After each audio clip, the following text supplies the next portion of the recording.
కర్నూలు జిల్లాలో రోడ్డు ప్రమాదం జరిగింది. చిన్నహోతూరు గ్రామ సమీపంలో రోడ్డు మీద నిలిచి ఉన్న లారీని వెనక నుంచి సిమెంట్ ట్యాంకర్ ఢీకొట్టింది. ఇక లారీని అతివేగంగా ట్యాంకర్ ఢీకొట్టడంతో ఒక్కసారిగా మంటలు చెలరేగాయి. ట్యాంకర్ డ్రైవర్ మంటల్లో చిక్కుకుని క్యాబిన్లోనే మృతి చెందాడు. ఇక బళ్ళారి నుంచి కర్నూలు వైపు వెళ్తూ ఉండగా ఈ ప్రమాదం చోటు చేసుకుంది. రైట్, దీనికి సంబంధించి పూర్తి డీటెయిల్స్ మా ప్రతినిధి బస్వరాజ్ అందిస్తారు. బస్వరాజ్, చెప్పండి, అసలు ఈ రోడ్డు ప్రమాదం ఎలా జరిగింది? అంటే ఓవర్ స్పీడా లేకపోతే ఏంటి, ఏ విధంగా ఉన్నాయి డీటెయిల్స్?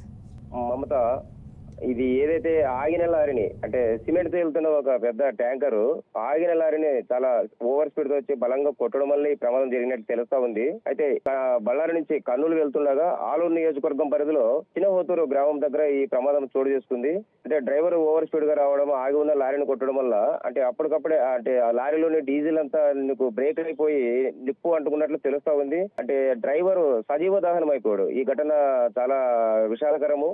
అంటే డ్రైవర్ ఆ మంటల్లో అంటే తప్పించుకునే వీలు లేకుండా కూడా కాలిపోయినట్లు మనకు తెలుస్తా ఉంది.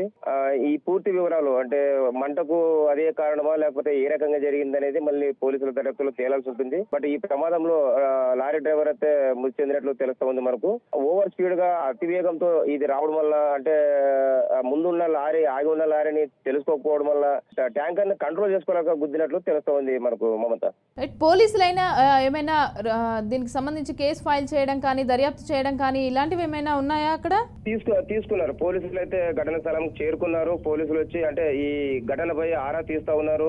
అంటే ఈ ప్రమాదానికి అంటే కారణాలు ఏంటి అనే విషయంలో పోలీసులు కేసు నమోదు చేసుకుని ప్రాథమిక దర్యాప్తు చేపట్టారు. బట్ ఇంకా పూర్వపరాలు అంటే వాస్తవ ఘటనకి ఏమి కారణాలు అనేది అయితే ఇంకా తెలియలేదు మనకు. Right, thank you Baswaraj, thanks for the details.